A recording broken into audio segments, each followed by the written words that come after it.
Would you like to learn from those that are taking their lives, their businesses, and their passions to the next level?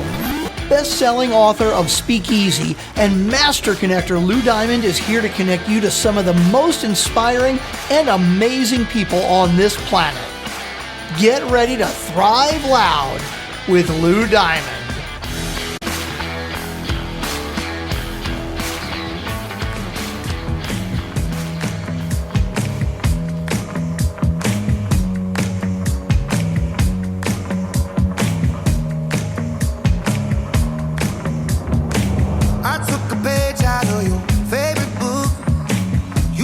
Welcome everyone to another spectacular, fantabulous, simply freaking awesome episode of Thrive Loud with Lou Diamond, connecting you to the most inspiring and amazing people that are thriving each and every day.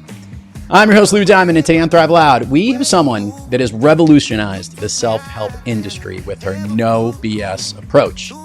She's all about one important thing: helping people with strategies that actually work to help them versus just being a good marketing tactic.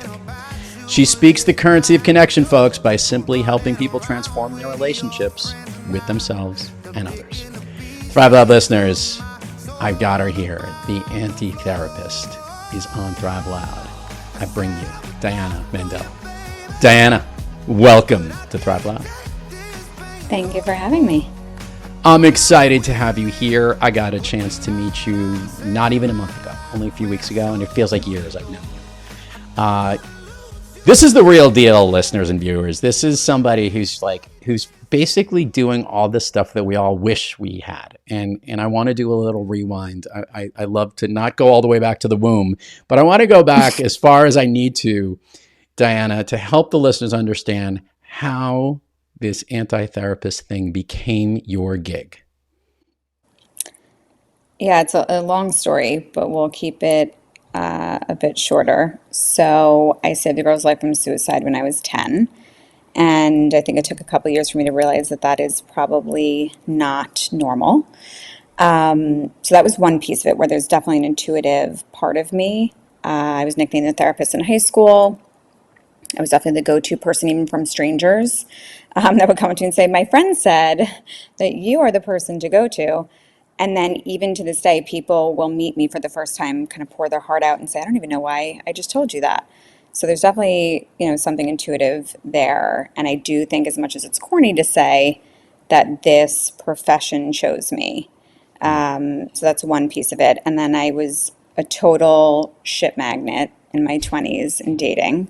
I was like a douche hopper. I just sort of hop around to little, douchebags around New York City.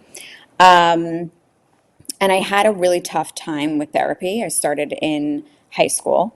The first therapist that I had said to me, it was actually the first person I really told everything that I'd gone through at that point in my life. And she had said at the end of the episode that if I was thinking of killing myself, because I had a lot to be sad about, here's a suicide hotline number. See you next week.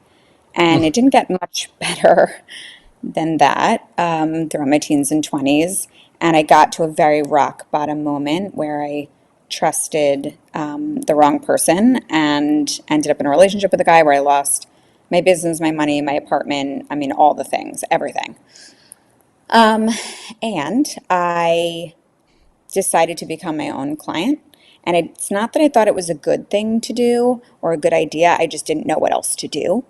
And I went to so many therapists, probably hundreds, or maybe around 100. I'd have to actually think about that.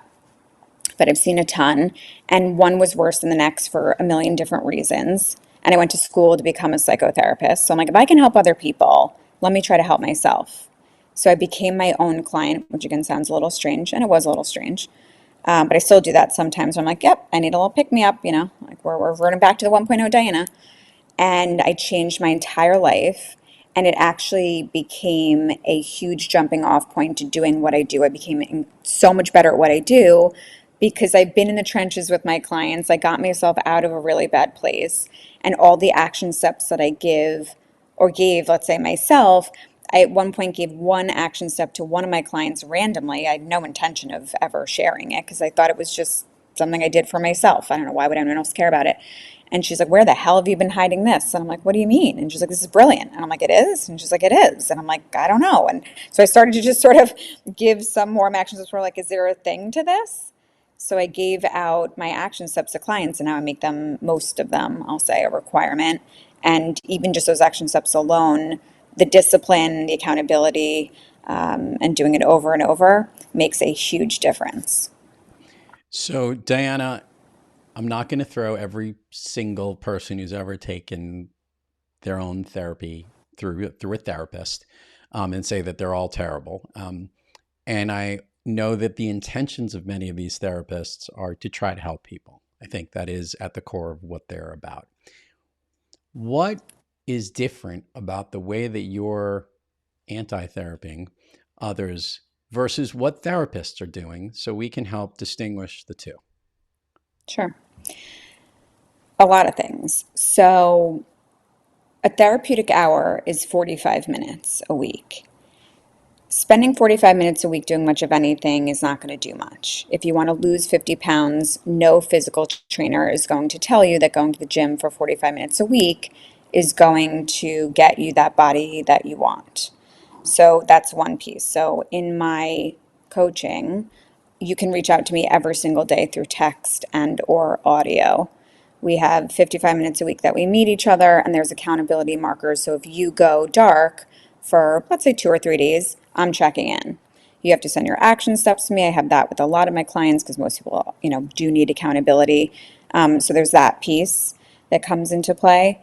I always found that there was this odd sort of power struggle that would happen where it was like I was a mess, they were not, let me sit in your like leather bound book and, leather chair and like, I see the tissues in the corner. Like it's just very mechanical and clinical and very odd feeling. So I never liked that where I am one to share with my clients, like, hey, I went through this. I was, not in a great place. Let's talk through this. Or like, here's what I'm working on right now. I think this could apply to you. Like, let's try this on for size. I see my husband, some of my husband's friends. I see my friends. I see, which is not something you're supposed to do as a therapist. I literally, all the 30, there were, I don't know if there are anymore. This was a long time ago, but there were 30, I believe, code of ethics that I was sworn to follow. I probably break maybe 25 of them, maybe even more. I don't really do anything that I was supposed to, do. One part of therapy too that's a problem is that it's what I call sitting in your dirty bathwater, where you're sitting in your filth and your problems and just being, how does that make you feel? And, what is that like for you? And tell me more about that. When you're sitting in your problems, it actually re-traumatizes people and you feel like you can't get out when you're like sitting in the shit. So I'm someone to say, like, listen, the first session, we're going to go deep dive. I want to hear all the things, but we're doing it once. From then on, we never talk about it again. I mean, obviously, there's elements to it that obviously we, revisit certain things where I'll say, hey, like the relationship with your father, or like, hey, remember when you were young, you saw your parents do this or that. So I'm definitely making linking connections. It's not like it never existed, but we don't stay there. I think a lot of times in therapy, I'll say from my experience and for several other people's, it becomes this place of pain and shame and like here I go, like just ripping the wounds open again. So if you're opening the wounds and then putting a band-aid on it by the end of the session, then you're opening the wound and putting a band-aid on it and opening the wound, right, et cetera, et cetera. I don't know what we're doing. I want my clients to be self-sufficient. I want to be fired. That's my goal. I don't want you to feel like you need me. Now, if you do feel like you need me, and I do have clients of several years, fine. And we obviously spread into other parts of their lives and everything else, but ultimately, I want you to feel as though you don't need me, you want me. And those are two very different things where I'm building your training wheels through these action steps and through being able to contact me whenever you need, because your problems don't wait for you. So if I don't see you, let's say as my client for 6 days and you've got an issue, your thumb is up your ass. What are you doing? You're like calling friends, like they're fucking shit up. They're planting ideas in your head. You are like being self-destructive, possibly, or self-sabotaging. Like that time is really precious and really important. And if you don't have that support where someone is feeding into you and like loving on you and giving you ideas and thoughts, or even going against you a little bit and pushing against, some of the thoughts, what are you doing? Like you're just sitting there kind of floating for all of those days. Diana, what bothers you about therapy? One of the things that bothers me most is that people will often try therapy, which that alone is a big deal. They'll try it once, they will not have a good experience, and they will never do it ever again. And they will say openly that they tried it once because they will tell me these things, and it's not for them. Therapy is always for everyone. Self development is always for everyone. It's just the model, I think, is wrong. I think a lot of the people that are doing the actual therapy is wrong, in my opinion. And I'm not saying that all therapists are terrible and that being a therapist is an awful thing. I am a therapist, I'm proud of it. But I do think that it's an antiquated model. And I do think there are certain elements to it that does not necessarily serve the client from what I've seen, my experience myself, and what I've, viewed with my own clients. So it bothers me because we have an obligation to help people that are asking for help and they lend out a hand and we take the hand, but then we drop it back and they never ask for it again. So we need to create an entire self-development system, which I have apparently the balls to want to do because I think what's out there is so wrong. So you're either going to therapy and it's not necessarily for you, or you're dabbling in something thinking it's self-development, but listening to a podcast once in a while or going to a book club here and there is not actual self-development. So I don't feel like there's a leader that's really showing other people what it is and what it isn't, or at least what it could be. And that's what we need to change, and we need to do it now. I mean, there's much more, but that Yeah. just gives you a sampling. Diana, relationships. You mentioned at the top that you had some pretty shitty ones along the way. And you've kind of combined this ability to be real and get to the point and solve these problems. But relationship seems to be the area that's there now. Is this one of those? I've failed on so many of these relationships. I've learned so many valuable lessons on what not to do, and I can help people with. Or is it more of a way of you using the same methodology of no BS and getting to the meat of it right away that's helping to solve people's relationship issues? I'd love to hear how that became a cornerstone of your focus. It's both. Yeah.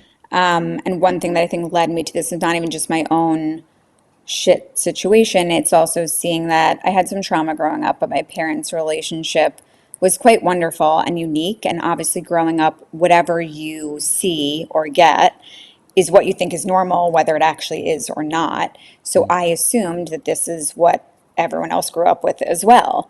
And when I started to have play dates, with girlfriends and starting to date guys, I'm like, wow, this is not that normal.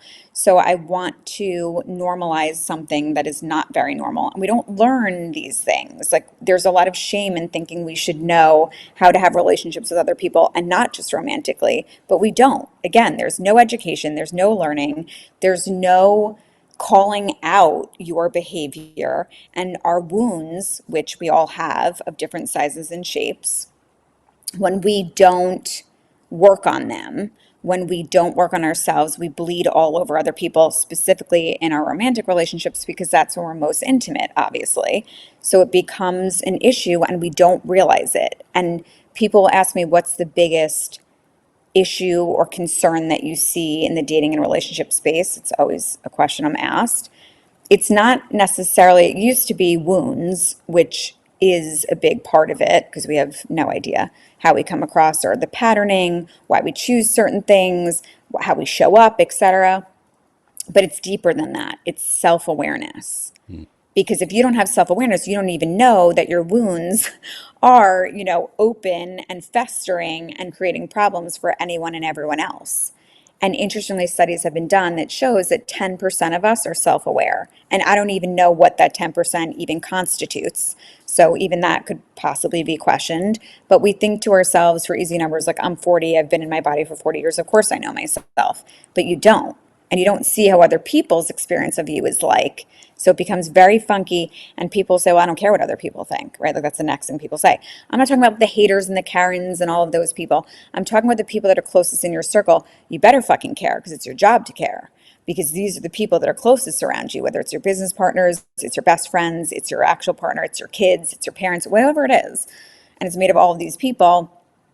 You should care because that's your relationship with these people. And people are either too dumb to share their feedback or they don't have the guts to because it's not always nice. Dan, I want to rewind and talk about the thing you said where you're enabling those that you're helping to reach out to you whenever. Um, how are you able to keep, look, we have our lives. You have a very busy life. You're doing lots of things, young family, work, all the great stuff that you're doing from a public figure point of view. People are reaching out to you and they were looking for your help.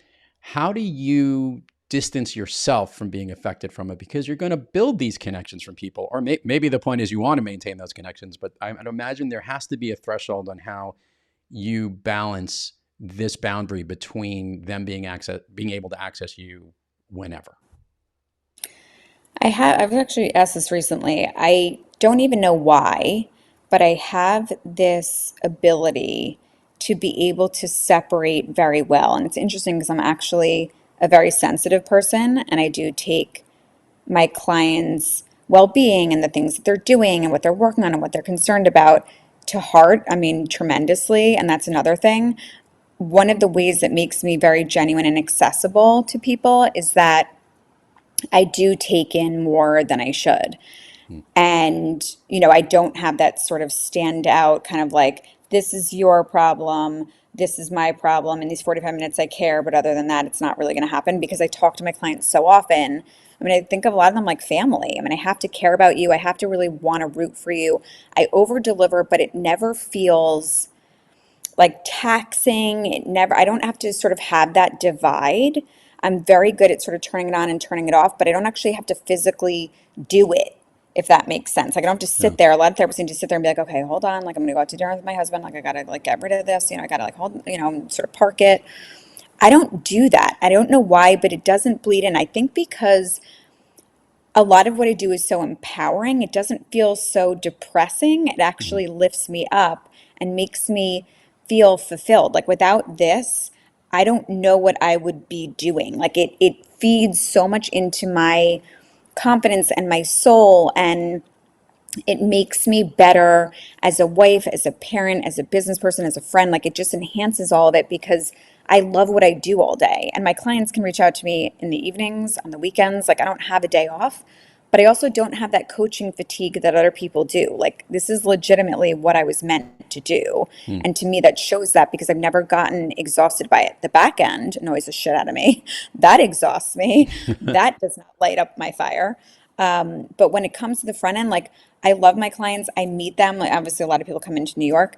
When my clients fly in, I see them for dinner. I hug them. Like I have a very different relationship with my clients than I do a typical therapist, like I said. So to me, it actually fuels and like feeds my soul versus doing anything else. And I'm very good at being able to jump on different types of call. I can be in a business call and then a client call and then an interview and then, and I'm just able to very fluidly go throughout it and it works very well for me.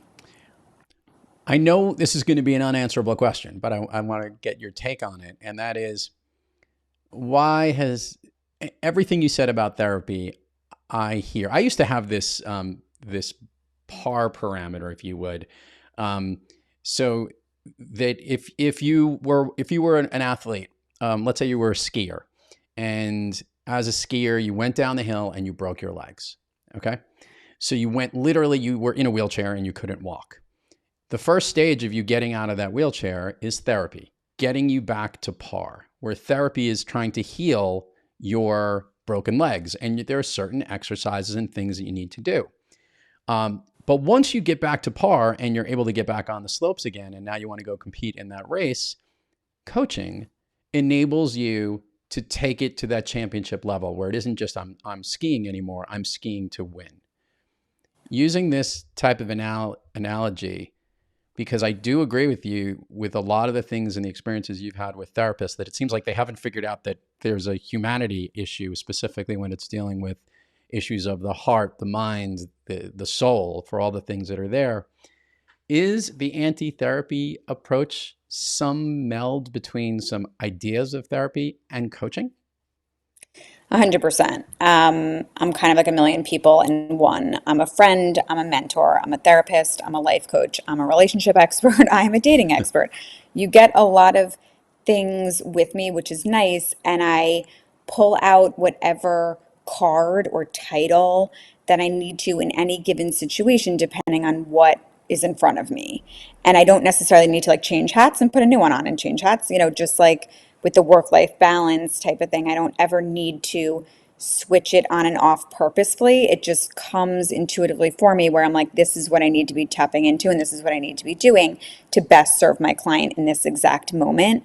And it all kind of molds into one thing. And that's another thing. I'm 100% myself. Like, this is exactly how I am with my partner. This is exactly how I am with my friends, with my mom. I curse, right? Like, I'm inappropriate. Like, I do all the things. I never stop myself from being who I am, because if I'm telling you to be who you are and I'm asking you to share things that with a lot of people have never shared with anyone before, and I get that probably every day of someone saying, I've never shared this before. So kind of bear with me as I share this. If I'm saying like, you need to do that, but I'm going to be this sort of, stuffy, sort of quiet, reserved type of person. And I felt like I needed to be that for a while, where I'm like, no, like, my personality just sort of doesn't work, for the therapy space. When I started to be a little bit more relaxed and more myself, I'm like, oh, it kind of makes sense. Because again, if I'm asking someone to do something, why am I not doing it? So when I'm able to be like super relaxed, super myself, it allows for that balance, to be there, and they feel that genuineness and they know that they're getting the real me. Like, I don't have this kind of work hat and, individual sort of like social hat. And maybe that's partially why being able to have that life balance makes sense for me, because I don't need to be like, okay, now I don't need to be this person. Now I can be this person. I'm just me regardless. It's very easy being able to be yourself because you don't have to intuitively think about something. It just happens. Like, I'm just always this. You got to be your own client. And I imagine you get to be your own client and your best friend to yourself all the time. Personally, you going through any of the challenges that you've gone through, what's changed in the way that you apply the stuff that you help your clients with to yourself of late? I'm sure there's been something maybe unique that you're doing when you're going to your game to help yourself. Yeah, I think it's, my clients give to me and I give to them. When there's certain things that people bring up to me in a day, I can think to myself, well, how am I doing on that? Whatever it may be, whether it's, an old wound or an insecurity or a fear or something, an area of life that they want to work on. It's both of us are giving to each other. So I'll say, actually, it's interesting you bring that up. That's something that I'm working on for myself right now. Let's try this on for size. Like, this is an action step that I, explored a little bit. And what do you think of that? And, so it just, we sort of help each other without us actually realizing it, because I feel like we're a team, right? Like, you and I are a team. If you are my client, I'm incredibly loyal to my clients and, fiercely sort of like siloed to that person. So we're sort of giving and sharing, but I'm also, for accountability purposes, making sure that anything that my client is going through, that I'm dealing with that issue or, have worked through it. There's very few things, obviously, at this point now that a client could share where I'm like, oh, I've never thought about that, or I've never gone through that, or I've never even heard of, that type of situation. I think a lot of people think that their situation is super unique. And while the details are unique, the macro theme of, or, topic, whatever it is, it's probably something that I've heard. And because I'm in the relationship and dating space, we're talking about penises and vaginas. Like, there's nothing that's off, that's like off kilter. It's like, oh, nope, TMI, don't share that with me. I've heard it all, seen it all. And these are things that we're all dealing with and feel, even now in 2025, feel shame around. So we're kind of helping each other. And again, I do have like sort of themed months where I'm thinking of certain things more specifically, and I'll bring that, in view for my clients. And a lot of them, it just helps and kind of hits at the right time. Diana, you're going to get a signature question here because I'm actually legitimately curious about the answer here. You've been thriving in your career, in your life, in your business, with your brand, in the work that you're doing, which means on most days you're kicking on all cylinders and you're thriving. But we all have those days when we're a little off our game and not quite on track. Diana, when you have trouble thriving, what practice do you seek, or maybe which individual do you seek out to help yourself get back on the thriving track? It's a good question. I think a lot of times as therapists, we think that we're supposed to have all the answers, and in a lot of ways we are, but we need to be the best that we can be to be able to be the best for other people. And obviously we're human at the same time. And I definitely, life doesn't stop. with the work that I do. So I have a morning and evening routine that I give myself as much as I give my clients, and I'm still working on those same action steps. And also, obviously, a lot of them have evolved since then. That was several years ago, but I do them and I hold myself accountable to them, and I do a reward and punishment system for myself when I'm doing them, and I hold myself accountable being my own coach. So, and it's interesting because when we go through difficult times, when you understand yourself better, and that's where some of that self-awareness piece comes into play, I realize that when I'm in a overwhelming, unhappy, whatever, funky, situation, I tend to go, fuck it. Like that's my attitude. Like, fuck the world, fuck you, fuck, fuck, fuck. And so I don't want to do my action steps because I'm in this, world of like, fuck everyone, fuck everything. I'm not doing anything. And so, knowing myself, I need to be able to cushion when I have those moments. And a lot of it with the self awareness piece is like, oh, I'm starting to feel, that kind of way. And so I pull out an action step and actually pour into my action steps, even though my body's like, I don't want this, motherfucker. I say to myself, you have no choice, because this is exactly what I would tell a client to do. We're not going to play the pity party because, like my father used to say, you're the only one that attends when you do that. It's not to not honor your feelings, because you do need to say, like, this is shitty, or this feels bad, or this is sad, or this is fucked up, or, you're allowed to feel how you feel. But when you have that cushioning around you, and like, why does it's about understanding your why. Why does it matter? Why do all this work, right? Like, it's a thankless job. While you obviously get benefits to growing and building and confidence building and, wound healing and all these things, it matters. Like, no one besides me is going to be like, attaboy, like, keep going, like, this fucking rocks, like, look how well you're doing. You need to be your own cheerleader and your own friend and understand and take your temperature, like what's needed here. So when I'm mad or pissed off about something, whatever, sad, whatever it may be, it's a negative emotion. I'm like, okay, hold on, because this will now ruin the rest of my day. And it also makes me less good at what I do for a living, less good for my kids, less good for my husband. So it is my obligation and my duty to do whatever I can to turn this around, where it still exists, let's say, the problem, the issue, the concern, but that I'm still acting as I should to other people because they're paying me to do a job. And if I'm sitting here sitting in my shit, just like I was saying, I don't do that. I need to honor how I feel, but I also need to create solutions, because I used to be the person that would sit and complain to anyone that would listen and bitch, and then all I have is hours wasted with the same fucking problems at the end of the day. So now I'm very much about doing something, and oftentimes we think things are a lot worse than they are, where it's like, all right, like, this is a problem, this is not great, we're going through a moment, but we're going to turn this around and we're going to look at what would the 2.0 me do in this moment, right? I And like. acting as if, like, what would I tell a friend in this moment? And for example, because this is important, if I were to call you as my friend, you're not, because we're not friends. We're not. We're And I actually friends. said, By the way, I'm a little bit late in the drinking game. When I said I would take a drink every time she said motherfucker, so I'm catching up oh, here. This is go, water. So yeah, you'll be wasted soon. So if we were friends, I call you and I said, I just lost my job. You would be like, oh my God, like, I'm so sorry. I'm going to help you. Let's figure this out. Like, how did this happen? And really cushion me and support me. In my mind, when someone loses their own job, they say, I'm a loser. This is pathetic. This is terrible. I'm never going to get a job. What am I going to do? So think about that. And it's what I call the friend meter. Put yourself through the test of someone else. If you were to contact a good friend of yours, what would they say in this situation? What would they tell you? yeah. Right? And a lot of times we have rules for ourselves that we don't have for other people.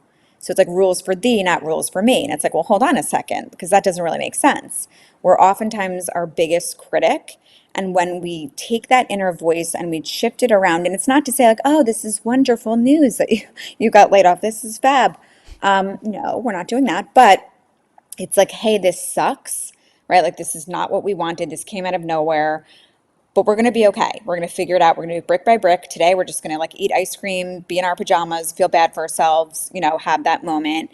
But tomorrow, we're going to get back at it. And we're going to build a plan, and we're going to figure this out. And we're going to get out of this fucking hole. I like it. So that's the kind of, role that I play, and how I have my own philosophy for myself be as well.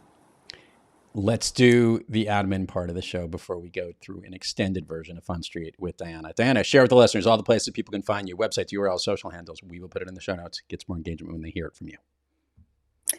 Everything is Diana Mandell. Diana Mandell. So there's two L's at the end.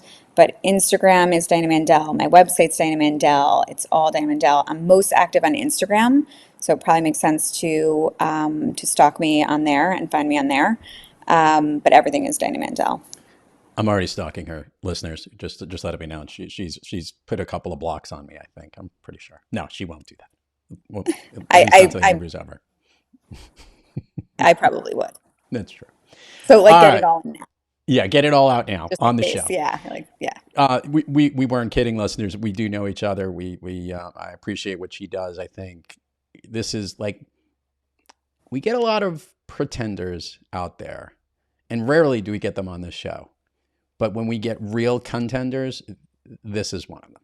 And that's something you've got. This owning who you are, and this presence she has and confidence is something that is contagious and something everybody should go check out. So follow her, check her out, and do all that stuff because I do. And if that helps me, that'll help you. Is Diana Mandell ready to go down Fun Street? I'm fucking ready. I'm always ready for fun. Let's do right. this shit. Okay. Let's ease into this. Does Diana Mandell have an all-time favorite movie? God, that's so hard. Okay. Can I cheat and give you a few? You can give me a few. You're allowed to give me a few. Oh God, this is so hard. I love Pretty Woman. I know that's Mhm. so typical, I but don't know if I that's so do. typical. It's a great movie, by the way. So Oh my God, it's so good. And by the way, Richard Gere just recently said, like, I don't even feel like there was a lot of chemistry between us. And it's like, are you crazy? It was so good. And my parents wouldn't let me to watch it for so long. So it was built up to be this whole thing where they would always watch it. I was never able to watch it. So it was just like this built up thing, right? So it is an amazing movie, but it probably is even more so because once I was actually able to see it, it was like this thrilling experience for me. Let's leave it there because I could keep okay. going, but I would say that really is one of my faves for so many reasons. So We're going to do the speakeasy pub crawl, and obviously you could tell we drink a lot of libations here, and we're just going to take shots of gumption. I'm going to ask all the things that matter the most to you. Stop at all of Diana's favorite spots. Here we go.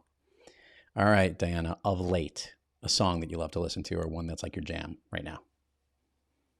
oh my God. That's I not love kid music. That's not like really young yeah, kid no. music. Can't It's be it's that. not fucking Cocoa Melon. I mean, fuck me with all that.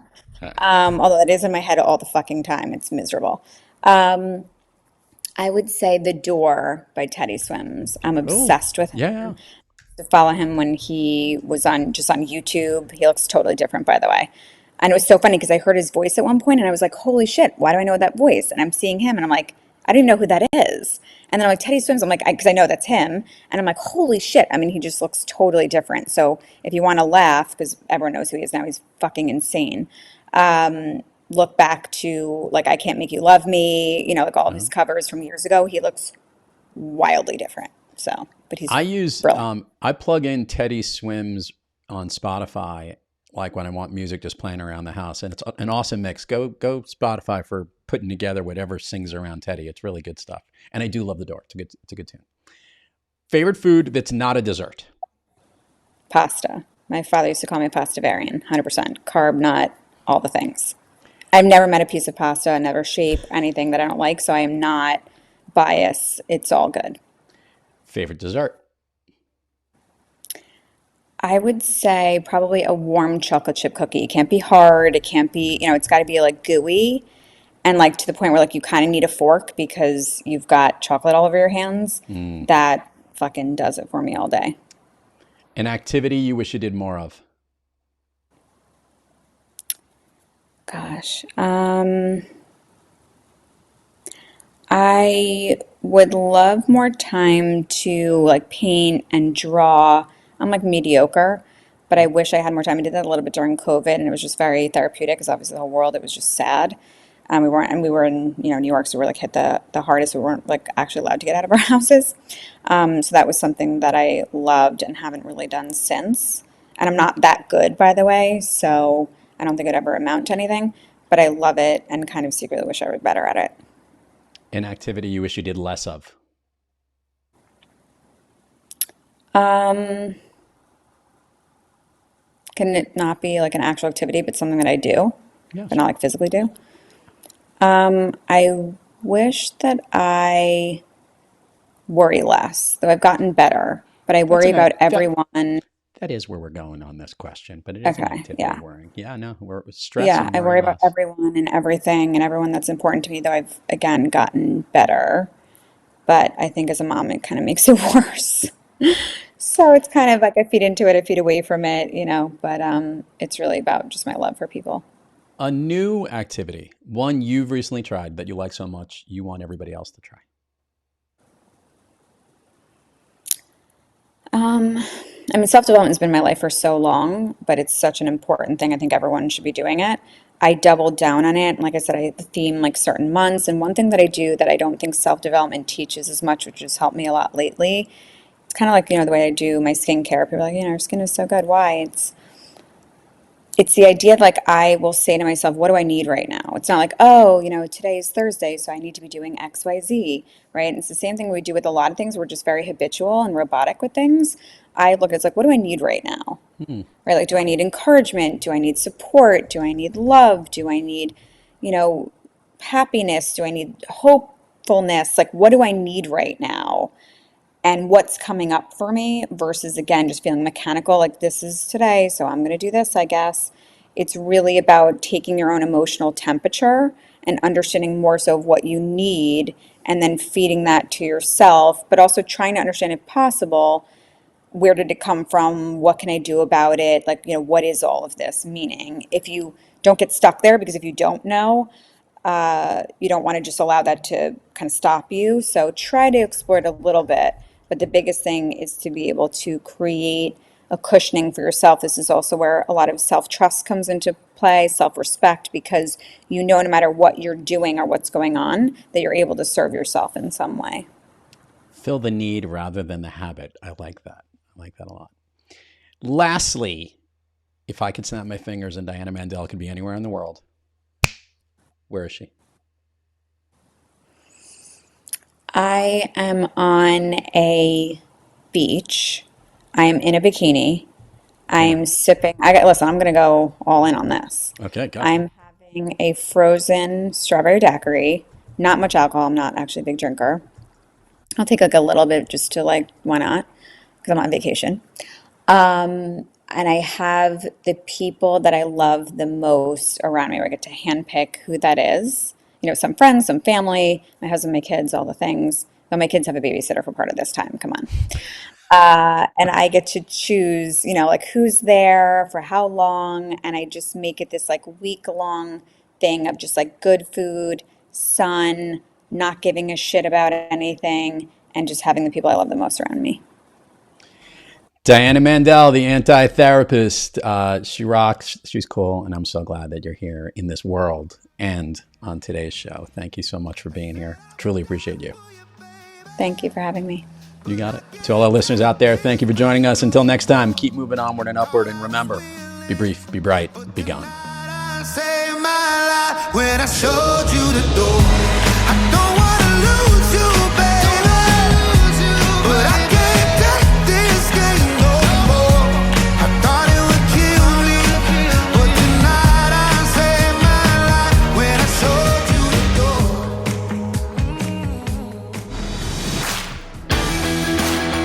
You've been listening to Thrive Loud with your host, Lou Diamond. Check us out on the web at thriveloud.com and follow us on Instagram, LinkedIn, Twitter, and Facebook at Thrive Loud. And check us out on the Good Pods app at Thrive Loud, where you can follow, listen, and connect directly to Lou and all of the Thrive Loud episodes. Thanks for listening.